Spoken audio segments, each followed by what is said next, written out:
Hi. So இன்னைக்கு நான் வந்து விசில் மூவி ஓட ரிவ்யூ பண்ண போறேன். It's a horror movie. So நீங்க என் பேக்ரவுண்ட் பாத்தீங்கன்னா உங்களுக்கு தெரியும், ஒரு ஸ்கல்லோட போட்டோ இருக்கு. சாரி, ஒரு ஸ்கல்லோட போட்டோ இருக்கு. ஸோ இதுதான் அந்த படத்தோட மெயின் பிக்சர்.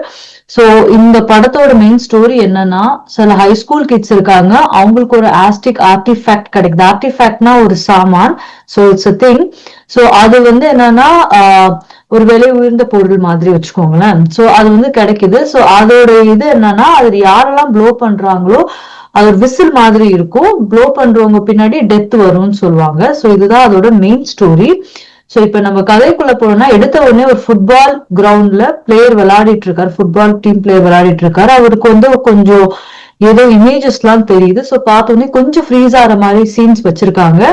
சோ அதுக்கப்புறமா அவரு வந்து அந்த கேம் முடிச்சுட்டு வந்த உடனே ஒரு இந்த ஆர்டிஃபேக்ட் இருக்கு பாத்தீங்களா, இதை வந்து டிஸ்ட்ராய் பண்றாரு. டிஸ்ட்ராய் பண்ணிட்டு ஓகேன்னு ஷவர் எடுக்க போறாரு. கேம் முடிச்சுட்டோன்னு வின் பண்ணிட்டோம் அப்படின்ட்டு ஹாப்பியா போறாரு. அதுக்கப்புறம் என்ன ஆகுதுன்னா, அவரு வந்து அந்த சீன்லயே பாத்தீங்கன்னா அவரு வந்து ஃபயர்ல கருகி இறந்து போயிடுறாரு. ஒரு சூப்பர் நேச்சுரல் பீயிங்கும் இருக்கு அவர் கூடவே. சோ அதுதான் இவரை எரிக்குது. பட் அந்த சூப்பர் நேச்சுரல் பீயிங் யார் கண்ணுக்கும் தெரியாது. சோ அதனால அவர் வந்து ஃபயர் இறந்து போயிடுறான்னு நினைச்சுக்கிறாங்க. சோ இது முடிஞ்ச உடனே 6 months கழிச்சுன்னு காமிக்கிறாங்க. இப்பதான் நம்ம மூவியோட ஹீரோயின் வராங்க. அவங்க பேர் கிறிஸ். சோ அவங்களோட பேக்ரவுண்ட் பாத்தீங்கன்னா, அவங்க அப்பா அம்மா எதுவுமே காமிக்கல. ஸ்ட்ரெயிட்டா அவங்களோட கசின் வீட்டுல வந்து ஸ்டே பண்ண வந்திருக்காங்க. இந்த செட்டப் ஃபுல்லாவே நியூயார்க் பெல்லிங்டன் ஹை ஸ்கூல்ல நடக்கிற மாதிரி ஒரு செட்டப். சோ அவங்க கசின் ஸ்கை, சோ அவரோட தங்கியிருக்காங்க. சோ அவங்க வந்து அடுத்த நாள் ஸ்கூலுக்கு போகும்போது புது friends, they make new friends, she makes new friends, sorry. So அதுக்கப்புறமா என்ன ஆகுதுன்னா, அவங்க வந்து ஒருத்தர் இவங்களை டீஸ் பண்றாரு. சோ டீஸ் பண்ண உடனே ப்ரொஃபசர் பாத்துடுறாரு. பார்த்த உடனே பாத்தீங்கன்னா இவங்களுக்கு டிடென்ஷன் கொடுத்துடுறாங்க. சோ இந்த டிடென்ஷன் சீனுக்கு முன்னாடியே அவங்களுக்கு வந்து ஒரு லாக்கர் கொடுப்பாங்க. சோ யூஎஸ்ல பாத்தீங்கன்னா ஹை ஸ்கூல், மிடில் ஸ்கூல்ல இருந்து லாக்கர்ஸ் இருக்கும். சோ வந்து இவங்க ஹை ஸ்கூல்ல இருக்காங்க, இவங்களுக்கு லாக்கர் கொடுத்துருப்பாங்க. இந்த லாக்கர் யாரோடதுன்னா, அந்த இறந்து போன பேர் வந்து மேசன். சோ மேசனோட லாக்கர் அது. சோ இதை ஓபன் பண்ண உடனே இந்த ஆர்டிஃபேக்ட் இவங்களும் பாக்குறாங்க. சோ இவங்க பார்த்துட்டு இன்ட்ரெஸ்டிங்கா இருக்கு. சோ ஆல்ரெடி அவங்களோட அந்த இன்ட்ரோடக்ஷன் சீன்லயே பாத்தீங்கன்னா அவங்களுக்கு இந்த மாதிரி ஸ்கேரியான ஸ்டஃப்லாம் அவங்க கலெக்ட் பண்ற அந்த மாதிரி மியூசிக் வந்து அவங்க கேட்கறவங்க மாதிரி காமிச்சிருப்பாங்க. சோ அது மேட்ச் ஆகும். சோ இதை பார்த்த உடனே அவங்க வந்து ஓகே அப்படின்னு சொல்லி ஓபன் பண்ணி பாக்குறாங்க.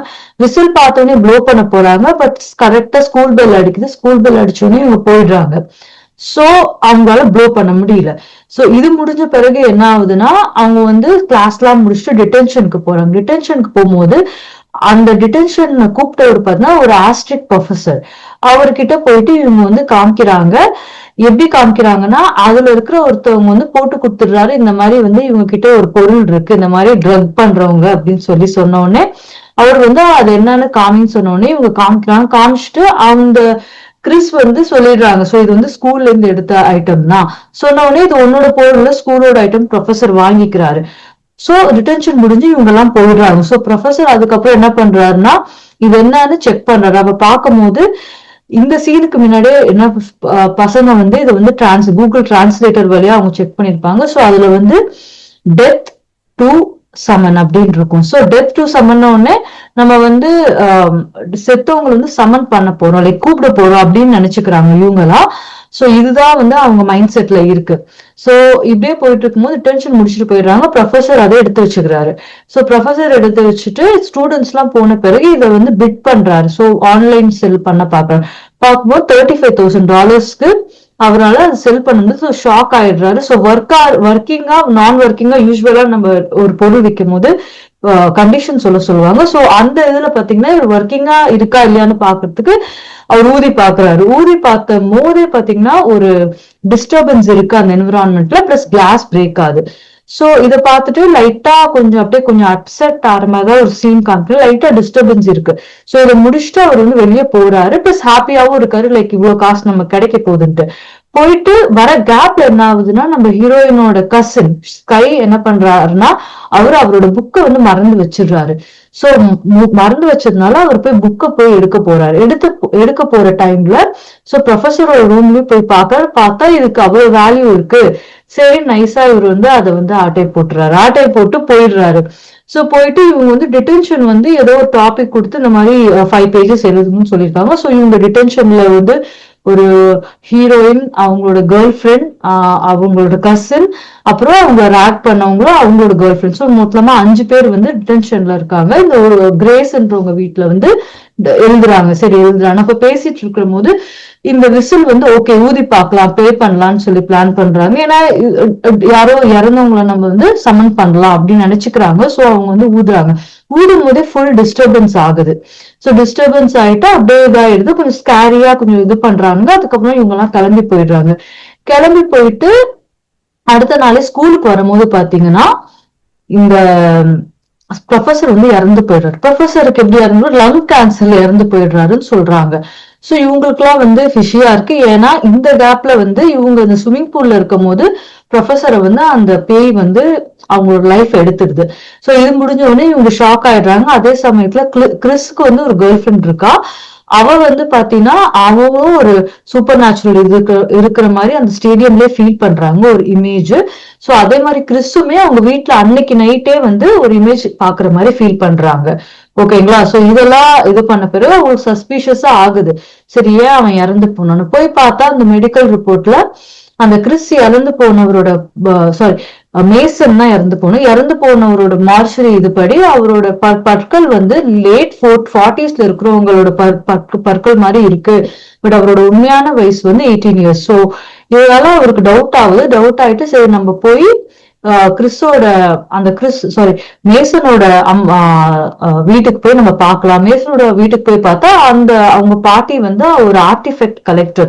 சோ அவங்க கிட்ட இதை பத்தி சொன்னோடனே அவங்க சொல்றாங்க இது வந்து டெத் சமன் டு டெத் கிடையாது, இது வந்து சமன் யோர் டெத். அதாவது உங்களோட டெத் நீங்களே கூப்பிடுறீங்க. சோ நீங்க கூப்பிட்டீங்கன்னா வந்து அந்த பேய் வந்து உங்களை வந்து எடுத்துக்கும் அப்படின்னு சொல்லிட்டு சொல்றாங்க. சோ இவங்க வந்து ஓகேன்னு கதை கேட்டு சரி நம்ம போய் சொல்லலாம் நம்ம ஃப்ரெண்ட்ஸ் கிட்ட, இதனால்தான் இவரு ப்ரொஃபஸரும் இறந்து போயிட்டாரு அப்படின்னு சொல்லிட்டு போய் சொல்லலான்னு போறாங்க. அதுக்குள்ள வந்து ஹார்வெஸ்ட் ஃபெஸ்டிவல் போயிட்டு இருக்கு அவங்க அந்த செட்டப்ல.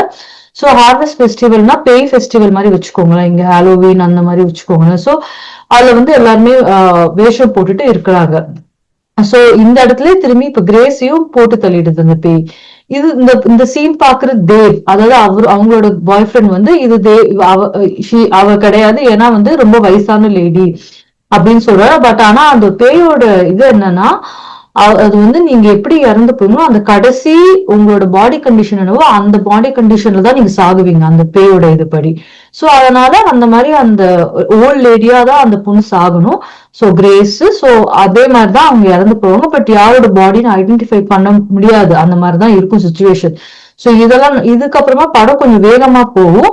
சோ இவங்க திரும்பி போய் அவங்க பாட்டிய போய் கேட்பாங்க இதுக்கு ஏதாவது சொல்யூஷன் இருக்கான்னு. திரும்பி கேட்கும் போது கிரேஸ் இறந்த பிறகு அவங்க சொல்லுவாங்க உங்களுக்கு பதிலா வேற யாரையாவது நீங்க கோர்த்து விட்டீங்கன்னா நீங்க தப்பிச்சிடலான்ட்டு. சோ அவங்க கிறிஸ் கூட இருக்கிற அவங்க சொந்தக்கார ஸ்கை வந்து ஓகே.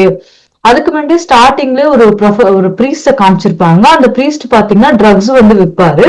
சோ அந்த சீன் வந்து கொஞ்சம் கான்ட்ரடிக்டிங்கா இருக்கு. ஏன் அப்படி ஒரு கான்ட்ரடிக்டிங்கா சீன் நெசசரின்னு எனக்கு தெரியல. பட் ஒரு பிரீஸ்ட் வந்து ட்ரக் விற்கிற மாதிரி சீன் வந்து it is totally contradicting. So அந்த மாதிரி ஒருத்தர் இருக்காரு. சோ அவரை கோர்த்து விடலான்னு பாக்குறாங்க. பட் அவரை கோர்த்து விடுறதுக்குள்ள இந்த அம்மாவும் கிறிஸும் எலிதான் அவங்களோட கேர்ள் ஃப்ரெண்ட் பேரு. கிறிஸும் எலியும் வந்து இவரை வந்து பண்ணாத அப்படி நம்ம வேற மாதிரி இது பண்ணிக்கலாம். சோ நம்ம டெத்தை கிரியேட் பண்ணி நம்ம காப்பாத்திட்டோம்னா நம்ம தப்பிச்சிருவோம். இதுல அவங்க பிளான் பண்ணுவோம். லைக் சிபிஆர் மாதிரி வச்சுக்கோங்களேன். லைக் ஹார்ட் பீட்டை ஸ்டாப் பண்ணிட்டு ஹார்ட் பீட்டை நம்ம கொடுத்துட்டோம்னா சரியாயிரும்னு. சோ அதுக்குள்ள இவரோட லைஃப் லைன் முடிஞ்சிருச்சு. இவரும் இறந்து போயிருவாரு. சோ பிரீஸ்ட் வந்து போதையிலே இருப்பாரு. ஏன்னா இவர் வந்து போதை மாத்திரை கொடுத்துருப்பாரு. ஏன்னா அவர் போக கூடாது, லைக் அவர் வந்து முழிக்க கூடாதுன்றதுக்காக இவரோட ட்ரக்ஸ் இவருக்கு கொடுத்துருப்பாரு. பிரீஸ்டோட ட்ரக் எடுத்து பிரீஸ்ட்கே கொடுத்துட்டாரு இவரு. சோ இந்த சீன்ஸ் எல்லாம் முடிய திரும்பி ரிசரெக்ட் பண்றதுக்கு ஹீரோயினும் 2 ஹீரோயின்ஸும் சேர்ந்து ரிசரெக்ட் பண்ண பிளான் பண்றாங்க. சக்சஸ்ஃபுல்லா ரிசரெக்ட் ஒரு ஆளை பண்ணிடுறாங்க. கிறிஸ ரிசரெக்ட் பண்ணிடுறா எலி. பட் வந்து எலிக்கு வரும்போது என்ன ஆயிடுதுன்னா அதுக்குள்ள அவங்களுக்கு டைம் அவுட் ஆயிடுது. அந்த டைம்ல பாத்தீங்கன்னா அந்த பேய் வந்துருது. சோ வந்து சாக்ரிஃபைஸ் படி என்னன்னா வந்து இவரு பிரீஸ்ட் அதுக்குள்ள முழிச்சிட்டு அந்த பில்ட தொட்டவுடனே பிரீஸ்ட வந்து தூக்கிட்டு போயிடுது. அதுக்கப்புறமா படத்தோட எண்ட்ல பாத்தீங்கன்னா 3 மாசம் கழிச்சு திரும்பி இன்னொரு ஒரு ஸ்டூடெண்ட்டுக்கு அந்த ஆர்டிஃபெக்ட் கிடைக்கிற மாதிரி முடிக்கிறாங்க. இப்ப இந்த படத்துல வந்து நான் பிள்ளை அப்படின்னு நான் சொல்ல போகணும்னா நிறைய இருக்கு. பட் நான் நோட் பண்ணது என்னன்னா, ஃபர்ஸ்ட் வந்து ஒரு பாஸ்கெட் பால் பிளேயர் வந்து ஒரு 40 வயசோட ஆளா மாறி அவர் இறந்து போறத யாருக்கும் பெருசா சஸ்பிஷியஸா தெரியல. ஏன் ஒருத்தர் வந்து 40 இயர்ஸ் மாதிரி ஆகி இறந்து போறாரு, ஃபர்ஸ்ட் பாயிண்ட். செகண்ட் பாயிண்ட் பாத்தீங்கன்னா, கிரேஸ் வந்து மிஸ்ஸிங். அதே நேரத்துல அவங்க இருந்த காஸ்டியூம் அவங்களையும் ஐடென்டிஃபை பண்ண முடியல. அவங்க பேரண்ட்ஸ் கம்ப்ளைண்ட் பண்றது அந்த சீன் எதுவுமே காமிக்கல. Second point. தேர்ட் பாயிண்ட் என்னன்னு பாத்தீங்கன்னா, இந்த மாதிரி வந்து அந்த மேசனோட பாட்டி வந்து அடுத்தவங்களை வந்து உங்களுக்கு பதிலா நீங்க மாத்தி விடலாம்னு சொல்றாங்க. பட் எப்படி மாத்தி விடலாம்னு சொல்லல. பட் இவங்க கரெக்டா எப்படி போய் நம்ம பிளட் மட்டும் டச் பண்ணா அவங்களுக்கு போயிரும்னு எனக்கு அந்த கான்செப்ட் எப்படி அவங்க எடுத்துக்கிட்டாங்கன்னு தெரியல. அதுக்கப்புறமா கிரேஸோட மேசனோட பாட்டி வந்து என்ன சொல்றாங்கன்னா, அந்த ஆர்டிஃபேக்ட நீ கண்டுபிடிக்கல, அந்த ஆர்டிஃபேக்ட் தான் உன்னை கண்டுபிடிச்சிச்சுன்னு சொல்லுவாங்க. இது கிறிஸ் கிட்ட சொல்லுவாங்க. சோ அவங்க ஏன் கிறிஸ் கிட்ட ஏன் அது வந்து அதை தேடி வருதுன்றதுக்கு எந்த ஒரு லாஜிக்கல் எக்ஸ்பிளனேஷனும் இல்ல. சோ இந்த மாதிரி லாஜிக்கல் எக்ஸ்பிளனேஷனே இல்லாம கடைசியில வந்து 2 ஹீரோயின் மட்டும் தப்பிக்கிற மாதிரி. இது ஒரு LGBT movie. So if you are not comfortable பாக்காதீங்க, கம்ஃபர்டபிளா இருக்காது உங்களுக்கு. And otherwise you can see ரொம்ப என்ன சொல்ற, ரொம்ப ஸ்கேரியாலாம் இல்ல, ரொம்ப பிளட் ஷெட் லைக் வந்து கொஞ்சம் அனாயிங்கா தான் நான் ஃபீல் பண்ணேன். ஏன்னா அனாவசியமா பிளட் தெரிக்கிற மாதிரி, பிளட்ல என்னமோ லிட்டர் கணக்குல தூக்கி போடுற மாதிரி, வாட்டர் மாதிரி பிளட் காமிச்சது. So it was totally funny. ஒரு ஸ்பூஃப் மூவி மாதிரி ஃபீல் பண்ண அந்த சீன்ஸ் எல்லாம் வரும்போது. அதர் தென் தட் பெருசா எனக்கு அந்த படம் பிடிக்கலன்னு சொல்ல போனா. அண்ட் இந்த படம் பாத்தீங்கன்னா, நான் இன்னைக்கு போயிட்டு வந்தது வந்து ஏர்லி ஆக்சஸ்ன்னு சொல்லுவாங்க இந்த கண்ட்ரில. So that is like you know படம் வெளியாகிறதுக்கு 1 வீக் முன்னாடி ரிலீஸ் பண்ணுவாங்க. இன்னைக்கு அதுவும் பாத்தீங்கன்னா தியேட்டர்ல கிரௌடே இல்லை. நான் அப்பவே டவுட் பட்டேன், என்னடா கிரௌடே இல்லை, நம்ம மட்டும் உட்காது, ஒருவேளை எல்லா ஸ்னோ போயிட்டு இருக்கு, ஒருவேளை அதனால யாரும் வரலையோன்னு நினைச்சா. அப்புறம் படம் ஆரம்பிச்சு பாதிலே தெரிஞ்சு ஓகே இந்த படம் வந்து எப்படியோ கண்டுபிடிச்சிட்டானுங்க, எவனும் வரல, நம்ம மட்டும் மாட்டிட்டோமே அப்படின்னு நினைச்சிட்டு உட்கார்ந்தேன். பட் எனக்கு அந்த படம் ஃபுல்லா பாக்கணும், சரி ஓகே நம்ம பாக்கணும், ஒரு நல்ல ரிவ்யூ கொடுக்கணும்னு சொல்லிட்டு I was staying there. So நான் ஃபுல் மூவியுமே பார்த்தேன். பட் எஸ் பட் ரொம்ப இன்சென்சிபிளா இல்லாஜிக்கலா இருந்துச்சு. இது வந்து என்ன மூவியோட இதுனா, நீங்க விஷ் மாஸ்டர், சோ இந்த ஆர்டிஃபேக்ட் எடுத்து அதுல இருந்து பூதம் வந்து சோ அந்த மாதிரி ஒரு ஸ்டோரின்னு வச்சுக்கோங்களேன். பட் லாஜிக்கலா எல்லா இடத்துலயும் இடிக்குது மொத்தமா. சோ அதனால not nice. So but if you want to C you can C. இந்தியாவில பாத்தீங்கன்னா February 6th வந்து not confirm, but it might release. So அப்படிதான் வந்து இருக்கிற சோஷியல் சோர்சஸ்ல அப்படிதான் இருக்கு அப்டேட். யூஎஸ்லயும் வந்து நெக்ஸ்ட் வீக் வந்து ரிலீஸ் ஆக போகுது. ஸோ தேங்க்யூ ஃபார் வாட்சிங் my review. Like, subscribe and share. இன்னொரு வேற ரிவ்யூல நம்ம பார்க்கலாம். தேங்க்யூ.